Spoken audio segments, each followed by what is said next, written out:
Well, I told you you'd have a special day today. You just didn't know how special. So exciting, and let's give a warm welcome to one of your own now. We're very proud of Colorado. We're very proud of what it represents and who it sends to Congress, and thank you so very, very much. Ladies and gentlemen. Oh, there you are. Yeah. Hey. Welcome, Congress. How you doing?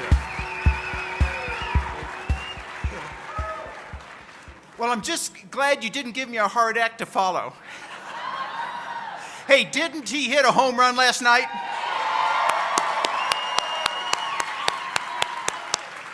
And it shows that Barack Obama doesn't do so well without a teleprompter.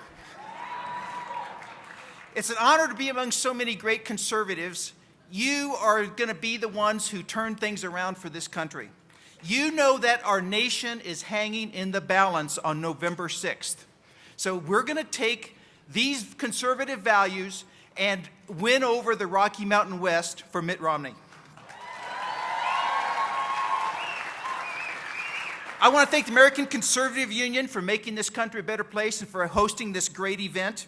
By the way, I'm honored to be one of only a handful of House veterans who have a 100% lifetime ranking from the ACU. So I wouldn't dream of complaining about them. You know, there are some eerie parallels between this year and 1980. Let me draw those for you. That was the last time a Democrat president was so threatened as this year. Jimmy Carter was widely viewed as having failed on both the domestic front with raging inflation and energy shortages and on the foreign front. The Soviet Union was literally marching in Afghanistan. Americans were held hostage in our own embassy in Tehran. And he had just come off a midterm election that was bad for him. He lost 11 seats in the House in 1978 and 3 in the Senate. You know, Americans don't like someone who campaigns as mainstream and then they govern from the far left, do they? Sounds like someone else we could mention. Now, before Ambassador Christopher Stevens was brutally killed in Libya on 9/11, I'll give you one guess as to who was president the last time a U.S. ambassador was murdered. Jimmy Carter. Jimmy Carter. Now, our intelligence services knew within hours of this tragic murder that terrorists were involved. After all, it was 9/11, and the mob, it wasn't a street mob. They brought automatic weapons. They brought rocket-propelled grenades. Yet the administration line is that this was a spontaneous uprising from a silly video on YouTube that had been out there for months. And that's what UN Ambassador Susan Rice was saying 5 days after the incident. By the way, I joined with Chairman Peter King in demanding that she resign immediately. This shows not only that Hillary Clinton had pathetically weak rules of engagement prohibiting our own Marines from providing security, but there's the possibility that they didn't even allow the local security to use bullets. We're going to get to the bottom of that. Even worse, though, President Obama's policy of appeasement and apologizing only emboldens the terrorists. It makes America look weak, and this administration doesn't want the American people to be reminded of that before an election. This approach of Obama's is so bad because if he can't truly understand or acknowledge the nature of the threat against us, how can he defend against it? It's not like the first time they've refused to label terrorism as terrorism. To this day, the Fort Hood massacre has not been labeled as terrorism. I could go on and on about the president's failures in national policy, talking to the Russians over an open mic, saying he'd have more flexibility after the election, throwing our European allies like Poland under the bus by canceling missile defense plans, signing a nuclear treaty that lets the Russians build more nuclear weapons while we have to destroy some of ours, and then leaking plans that we're going to have unilateral, deeper cuts that we don't even have to do, attempting to close Guantanamo Bay and send the most dangerous terrorists to civilian courts and prisons, and letting liberal judges define their constitutional rights. And most dangerous of all, the looming sequestration that Governor Romney just mentioned, which would be like their own Secretary of Defense says, not shooting ourselves in the foot, shooting ourselves in the head. In contrast, Mitt Romney would restore defense spending and capability, be tougher with Iran, and not hang allies like Israel out to dry.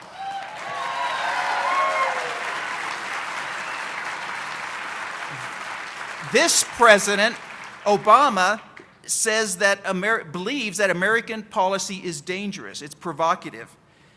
I believe, and Mitt Romney believes, it's a force for good. Now, Barack Obama and Jimmy Carter have a lot in common domestically as well. Remember the question Ronald Reagan used to ask, are you better off now than you were 4 years ago? Here in Colorado, a battleground state, unemployment is now above the national average for the first time in about 7 years. In my own district, in Colorado Springs, unemployment has been going up for 5 straight months, and it's almost 10%. Who in their right mind says that we're better off now than 4 years ago? And what rational person would think that 4 more years of the same will turn out any different? That's why Barack Obama is trying to divert attention, like Jimmy Carter did with Ronald Reagan, by painting his opponent as an out-of-touch extremist. And it's not going to work. When it comes to energy, there's parallels between Jimmy Carter and Ronald Reagan. Jimmy Carter and Barack Obama. Some of you may remember the 70s when you could only buy gasoline if you rolled into the gas station and your license plate ended with an odd or even number depending on what day of the week it was. Well, we do have gasoline available today, but the price has doubled since when Obama got into office.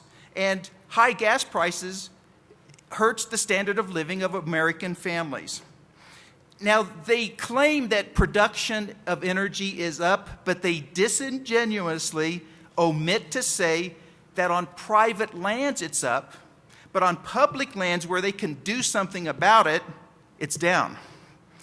That's why the president, so every time that the environmentalists make a demand, this president gives in to their demands. That's why he vetoed the Keystone Pipeline. That's why there's a war on coal, using regulations that supposedly are for reducing mercury or controlling fly ash or cleaning streams, but they're actually intended to shut down coal. That's why here in the Rocky Mountain West it takes longer than ever to get permits to drill. That's why we've gone into debt to fund green energy fiascos like Solyndra.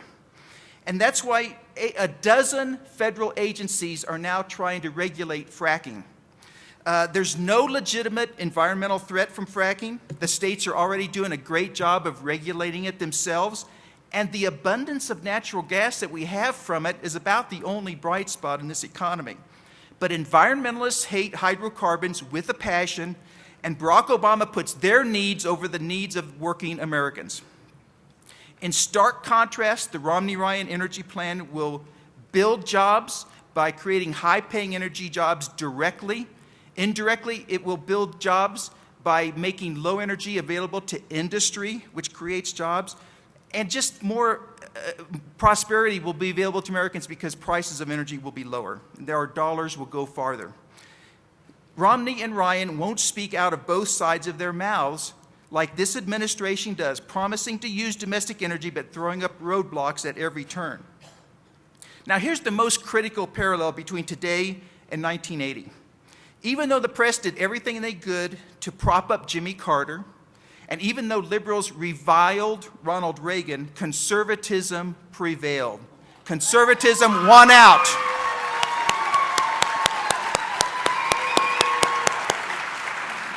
As late as October 26th of that year, Reagan trailed Carter in the polls by 8 percentage points, and yet he won on Election Day by 10 percentage points.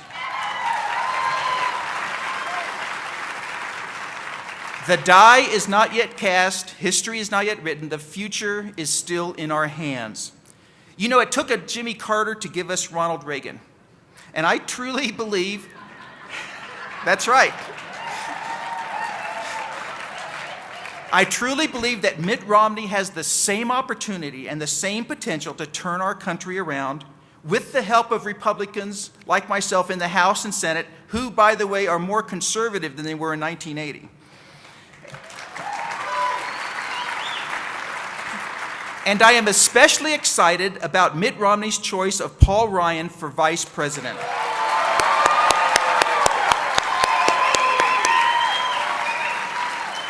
I know Paul Ryan personally, and he's been willing and able to make Republican leadership take a more conservative stance time and time again. He's done this by the force of his conservative beliefs. When Reagan was elected in 1980, his vice president was George H.W. Bush, a good and decent man, but not the conservative spokesman that Paul Ryan will be. In this way, history may be even kinder to us than in 1980. History may repeat itself again, except that instead of one of the worst presidents in our nation's history being denied re-election, it will be the worst president denied re-election.